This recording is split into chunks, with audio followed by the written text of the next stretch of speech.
How's it going, everyone? It's Papa Djinn. Today's going to be another Haunted Sunday. We're going to be discussing something that I don't think a lot of people consider when thinking about scary or anything that adds fear. Today we're going to be talking about people's fear of clinics, hospitals, places where you're supposed to be cured.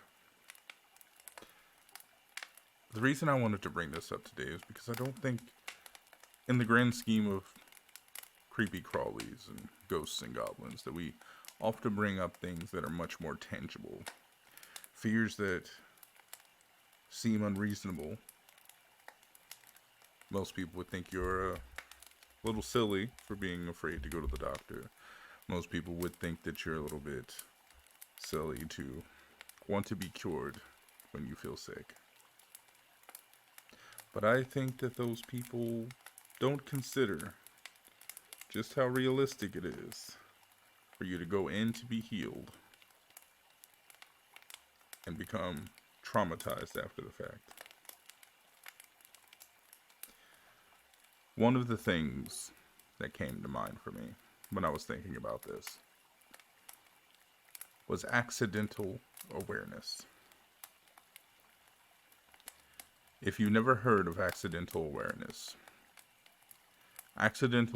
is when being put under general anesthesia, your body, your muscles, everything is put under and paralyzed.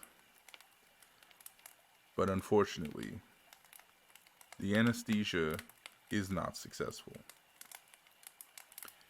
You see, during a surgery where anesthesia is put on you, you are supposed to be not only physically but mentally unconscious. You are not supposed to be aware of the acts being performed upon you. But in a small percentage of people, they sometimes end up waking up in mind only. And although this sounds like some type of fantasy, some type of urban myth, some type of spooky nightmare, it does happen in real life. There are approximately 21 million surgeries done every year. And of those surgeries, 1,000 people approximately will experience accidental awareness. Could you imagine going in for a procedure, whichever procedure it may be, that you're going to need to go under for anesthesia? And unfortunately for you, you are one of those 1,000 people who end up waking up, but cannot move, cannot speak. I think the easiest way to understand something like this with a story.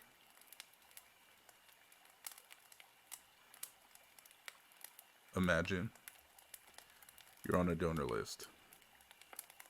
You've been waiting to get a new kidney for months. You've been told several times it may not happen, but you need it to survive. You need it to keep going because your body just is not up to snuff.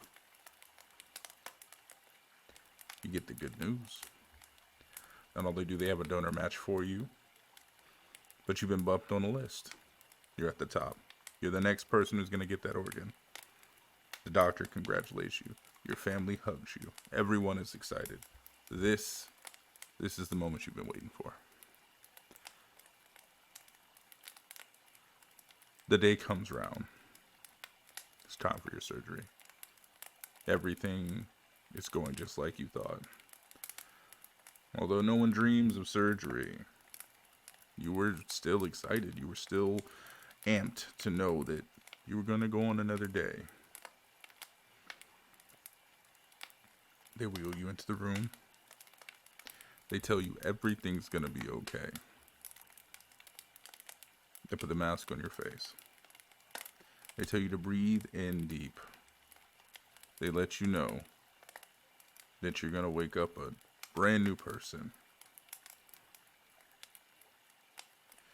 And as you take those first couple deep breaths, your excited heart that's been pumping and anxiety about what comes next, hoping the surgery is successful, calms down. Your fingers don't twitch. Your head doesn't move. The doctor is ready to begin. For a moment, everything's quiet. Everything's black. You're unconscious. But suddenly you understand something's wrong. You hear something that you shouldn't have heard. Now performing first incision. And you feel the very first pinch cut into your skin as the scalpel slides down your body, tearing open your flesh. It's like something out of a nightmare. You feel the cold, cool air kiss the open wound that has just been created. You feel that slight burn of your body telling you that there's a problem. You want to move your hands, you want to shake your head, you want to say something is wrong to the doctor, but you're completely paralyzed. There's nothing for you to do or say. So as you feel your skin being pulled back, as you feel your muscles being cut, you don't know if it's been weeks, hours, days. It feels like forever. That's what should have been a simple 10-minute sleep, 10-minute nap for you, and a few hour surgery for the doctor. Feels like an eternity of pain.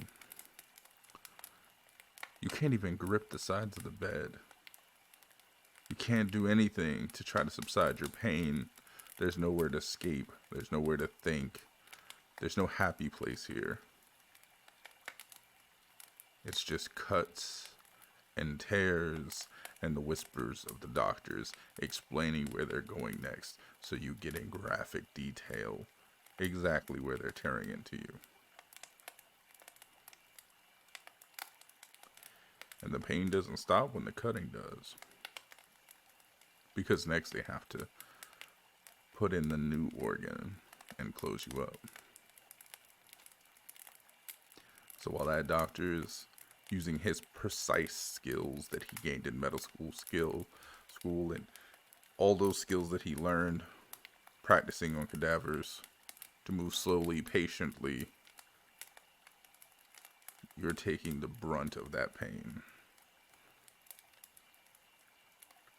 And each little cut, each little sew-in, everything that doctor has to do to close you up, you feel it all.